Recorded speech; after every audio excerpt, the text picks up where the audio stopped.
बिस्मिल्लाहिर्रहमानिर्रहीम। अस्सलाम वालेकुम स्टूडेंट्स, आप सब कैसे हैं? उम्मीद है आप सब अल्लाह ताला के फजलो करम से ठीक ठाक होंगे। तो आपको जैसा कि मालूम है, हमने चैप्टर नंबर 6 स्टार्ट किया हुआ था, मेजर ऑफ डिस्पर्शन। तो हमने पिछले व्लॉग में एक कोटाइल डेविएशन को हमने डिस्कस किया था फॉर अनग्रुप डाटा। तो आज हम कोटाइल डेविएशन के न्यूमेरिकल्स देखेंगे फॉर ग्रुप डाटा के लिए। इसको हम देखेंगे, इनके न्यूमेरिकल्स को सॉल्व करेंगे। तो हमने एग्जाम्पल नंबर 4 को सबसे पहले हम सॉल्व करेंगे फॉर ग्रुप डाटा। स्टूडेंट्स, आज की एग्जांपल स्टार्ट करने से पहले काइंडली मेरे चैनल को सब्सक्राइब करें और मेरे आने वाली हर वीडियोस को अपने फ्रेंड्स के साथ शेयर करें और मेरे आने वाली हर वीडियोस को ज़्यादा से ज़्यादा लाइक करें। Thank you. तो चले स्टूडेंट्स, अब हम एग्जांपल नंबर 4 को सॉल्व करते हैं फॉर ग्रुप डाटा। इसे हमने ग्रुप डाटा आपको दिया हुआ है और इसमें से हमने कोटाइल डिवीजन और कोफिशिएंट ऑफ कोटाइल डिवीजन को सॉल्व करना है। तो इसमें आपको मार्क्स ग्रुप्स दिए हुए हैं, ठीक है। ये आपकी क्लास लिमिट्स हैं और आपको नंबर ऑफ स्टूडेंट्स दिए हैं, ये आपकी फ्रीक्वेंसी है। और इसमें से आपने क्या फाइंड करना है? कोटाइल डिवीजन और कोफिशिएंट ऑफ कोटाइल डिवीजन। ये आपका ग्रुप डाटा का क्वेश्चन है। तो सबसे पहले आपको ये क्लास लिमिट्स दी हुई हैं और ये आपको फ्रीक्वेंसी गिवन है, ठीक है। तो सबसे पहले आपने इसको क्लास बाउंड्री में कन्वर्ट करना है, ठीक है। क्योंकि आपने इसमें से Q1 और Q3 निकालना है, ठीक है। Q1 और Q3 आपने किससे निकालना है? फॉर ग्रुप डाटा से निकालना है। तो Q1 और Q3 में आपके लिए क्लास बाउंड्री का और कोफिशिएंट कम्युलेटिव फ्रीक्वेंसी का होना बहुत ज़रूरी है। जब तक आपके पास क्लास बाउंड्रीज और कम्युलेटिव फ्रीक्वेंसी, आप ये दो चीज़ें नहीं निकालेंगे तो आप इसको Q1 और Q3 को सॉल्व नहीं कर सकते, ठीक है। अगर आपको क्वेश्चन में क्लास बाउंड्रीज गिवन है तो फिर तो कोई बात नहीं है, फिर तो कोई फिक्र ही नहीं है, क्लास बाउंड्री गिवन है, ठीक है। फिर जस्ट आपने कम्युलेटिव फ्रीक्वेंसी निकालना है, ठीक है। अगर क्वेश्चन में आपको क्लास बाउंड्रीज गिवन है तो फिर आपने क्या निकालना है? कम्युलेटिव फ्रीक्वेंसी निकालना है। लेकिन अगर आपको क्वेश्चन में क्लास लिमिट्स दी हुई हैं तो आपने इसको क्लास लिमिट को क्लास बाउंड्री में कन्वर्ट करना है और फिर आपने कम्युलेटिव फ्रीक्वेंसी भी साथ निकालनी है, ठीक है।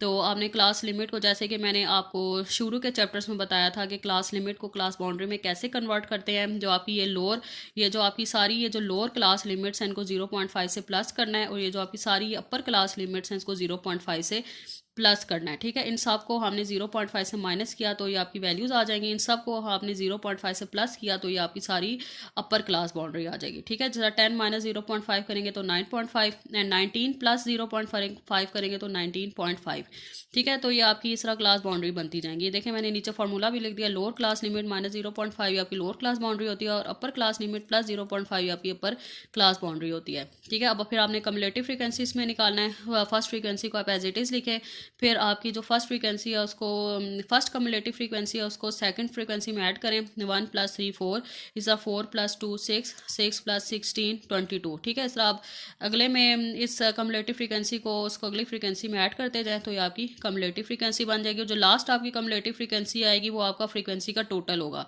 तो फ्रीक्वेंसी का टोटल जिस तरह इसमें क्या है 64, तो लास्ट फ्रीक्वेंसी कम्युलेटिव फ्रीक्वेंसी आपका क्या बनना चाहिए? 64 ही बनना चाहिए। अगर आपका लास्ट कम्युलेटिव फ्रीक्वेंसी आपका फ्रीक्वेंसी का टोटल नहीं बन रहा तो आप दोबारा कम्युलेटिव फ्रीक्वेंसी चेक करें, आपने कहीं ना कहीं ऐड करते हुए मिस्टेक की होगी।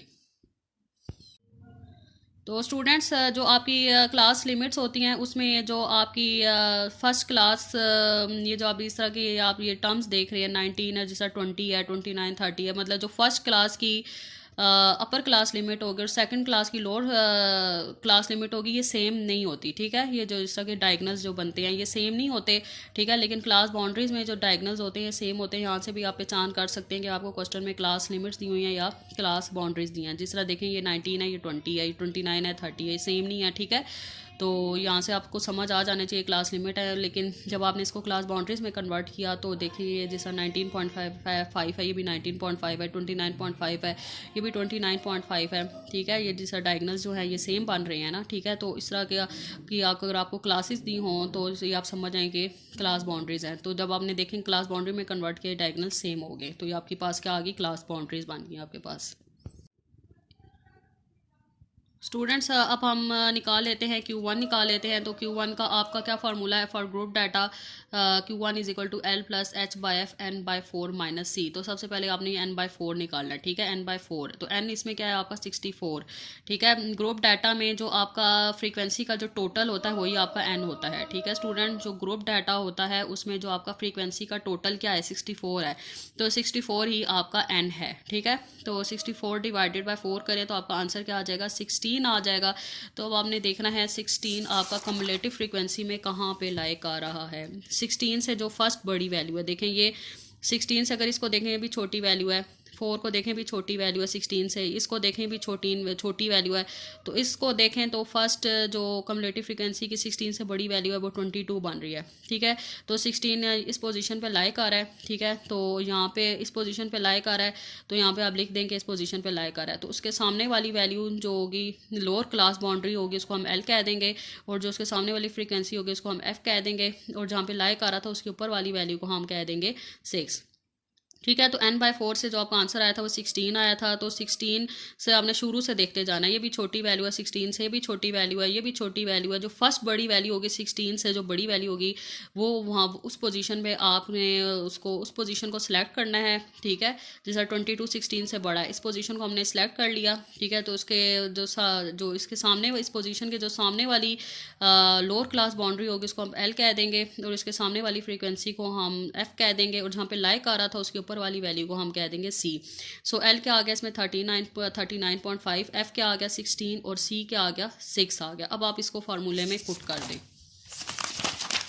और इसमें स्टूडेंट जो आपके एच होगा वो एच क्या होगा, सिंपल आप जो है क्लास बाउंड्री को इन दोनों को माइनस करके चेक कर लें। 19.5 माइनस 9.5 करेंगे तो इसमें एच क्या आएगा 10 आएगा, ठीक है। 29.5 माइनस 19.5 करें, एच इसमें क्या होगा 10 होगा। तो इन एच इन तमाम क्लासेस के लिए एच आपका सेम ही होगा 10 होगा, ठीक है। तो अब आप सिंपल इसको इस फार्मूले में पुट कर दें, तो एच इसमें आपके पास 10 है, तो एल क्या आ गया 39.5, एच क्या है 10, एफ क्या आ गया 16, n/4 16 है, और सी क्या आ गया 6। सबसे पहले इन दोनों को माइनस करें, 16 माइनस 6 क्या आ गया 10, फिर आपने इन दोनों को 10 मल्टीप्लाई बाय 10 करना है और डिवाइडेड बाय 16 करना है, तो आंसर क्या आ गया 6.25, और फिर इन दोनों को प्लस कर देना है, तो Q1 आपका आ गया 45.75। स्टूडेंट्स अब हम Q3 निकाल लेते हैं। तो Q3 का फार्मूला आपका क्या है, L plus H by F 3n/4 minus C, ठीक है। तो अब आपने सबसे पहले ये वाली टर्म निकालनी है, 3n/4 निकालनी है, ठीक है। फिर हम उसको देखेंगे कि वो कम्युलेटिव फ्रीक्वेंसी में कहाँ पे लाई करता है, ठीक है। तो 3n/4 करें, n आपके पास 64 है, तो 3 मल्टीप्लाई बाई 64 डिवाइडेड बाई 4 करें, तो 3 मल्टीप्लाई बाई 64 किया तो 192 आ गया, और एंड देन आप इसको डिवाइडेड बाई 4 करें तो आपका आंसर क्या है 48। अब आपने देखना है कि 48 कम्युलेटिव फ्रीक्वेंसी में कहाँ पे लाई कर रहा है, कि 48 से बड़ी वाली वैल्यू कौन सी बन रही है। तो वो पोजीशन आपकी उस पोजीशन को आप सिलेक्ट कर लेंगे। तो 48 है तो उससे बड़ी वैल्यू सर्च करें, ये भी छोटी है, ये भी छोटी है, ये भी छोटी है, ये भी छोटी है, ये भी 48 से छोटा है। तो फर्स्ट जो बड़ी वैल्यू 48 से क्या बन रही है 53 बन रही है, ठीक है। तो इस पोजीशन को आपने सेलेक्ट कर लिया, तो इस पोजीशन के सामने वाली जो वैल्यू होगी उसको जो लोअर क्लास बाउंड्री होगी वो आपका एल बन जाएगा, और उसकी जो फ्रीक्वेंसी होगी वो आपका एफ आ गया, और जो उससे ऊपर वाली वैल्यू होगी वो आपका सी बन गया, ठीक है। सो जहाँ पे 48 से जो फर्स्ट बड़ी वैल्यू थी वो 53 इस पोजीशन में बन रही थी, तो उसके सामने वाली क्लास बाउंड्री एल हो गया, और फ्रीक्वेंसी एफ होगी, जो जहाँ पे लाइक आ रहा था उसके ऊपर वाली वैल्यू सी होगी। तो सी क्या आ गया 40, और एल क्या आ गया 59.5, और एफ क्या आ गया 13, और एच तो इसमें आपको पता है 10 ही है। तो अब इसको सिंपल आप फार्मूले में पुट कर दें, तो एल क्या आ गया 59.5, एच क्या है 10, एफ क्या है 13, 3n/4 आपने क्या निकाला था ये 48, और सी आपके पास क्या आ गया 40। अब इन दोनों को 48 माइनस 40 करें तो 8 आंसर आएगा, फिर 8 मल्टीप्लाई बाई 10 डिवाइडेड बाई 13 करें तो आंसर आ गया 6.15। तो फिर इसको 59.5 में प्लस करें तो Q3 आपके पास क्या आ गया 65.65। सो आपका Q1 क्या आ गया 45.75, और Q3 आपके पास क्या आ गया 65.65। अब आप इसको क्वार्टाइल डिवीजन के फार्मूले में पुट कर दें। स्टूडेंट्स अब आपने Q3 और Q1 निकाल लिया, अब इसको आपको टाइल डिवीजन में पुट कर दें। तो Q3 आपने को टाइल डिवीजन का क्या फार्मूला है Q3 minus Q1 divided by 2। तो Q3 आपके पास क्या आया 65.65, और Q1 क्या आया 45.75 एंड डिवाइडेड बाय 2। तो उसको सॉल्व करें तो कोटाइल डिवीजन आपके पास आ गया 9.95, और कोफिशिएंट ऑफ कोटाइल डिवीजन का क्या फार्मूला है Q3 minus Q1 divided by Q3 plus Q1। तो उसको सिंपल इस फार्मूले में पुट करें, Q3 आपके पास 65.65 है, और Q1 क्या 45.75, इन दोनों को माइनस करें, और फिर इसी तरह Q3 प्लस Q1 को प्लस करें, और इन दोनों को माइनस करें तो वैल्यू आएगी 9.95, इन दोनों को प्लस करें तो वैल्यू आएगी 52.4, फिर डिवाइड करें तो आपकी आंसर आपकी वैल्यू आएगी 0.1898, एंड देन इस वैल्यू को आप 100 से मल्टीप्लाई करें तो आपकी कोफिशिएंट ऑफ कोटाइल डिवीजन क्या आ गया 18.98%।